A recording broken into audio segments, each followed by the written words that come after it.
South African Parliament has postponed by 1 week a sitting set for Tuesday to debate a damning report on South Africa's President Cyril Ramaphosa. The report said Ramaphosa allegedly covered up a theft at his farm, which he has vehemently denied. Parliament's Programming Committee met on Monday night and unanimously agreed to hold the debate on December the 13th to allow members of Parliament to travel to Cape Town, where Parliament sits. Debate on the report could decide whether to impeach President Ramaphosa, although the ruling ANC party has announced it would vote against such an attempt.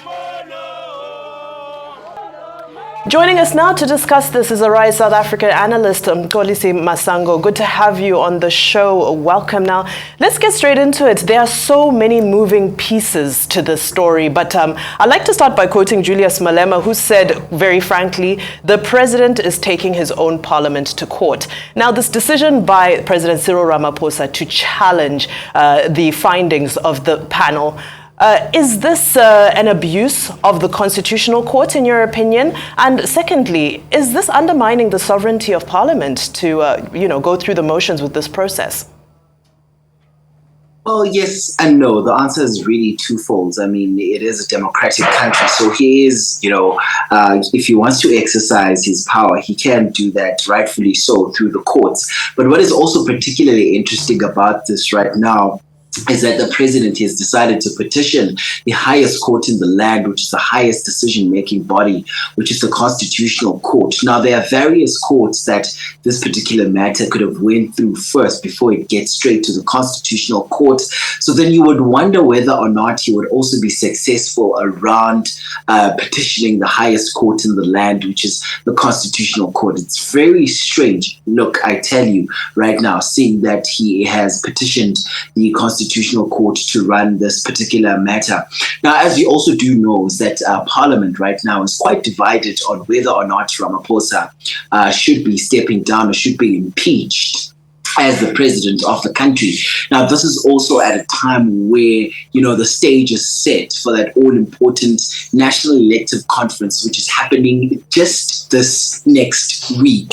So it really is twofold right now, because when you look at the National Working Committee of the ANC and the back and forth that has come from that end, it would seem that they themselves are quite indecisive about which action to take against Ramaphosa right now, especially after that damning report by that independent panel.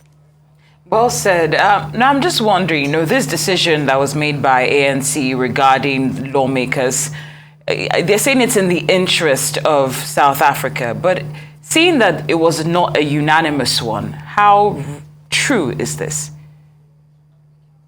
No, well, I wouldn't say it wasn't a unanimous one, because this particular panel was convened, by, of course, one of the veterans of the courts in South Africa, Justice Sandile Ngcobo. So he and his team, this particular panel that was tasked to determining whether there is a case to answer to, they had all decided that they felt there was a case for the president to answer to. And also, let's get this correct to a certain extent, because they did say that he does have a case to answer to, but they did not say that this is an impeachable offense, which one would assume is why we're seeing all the back and forth that is currently happening now with the courts as well as within the ruling party itself.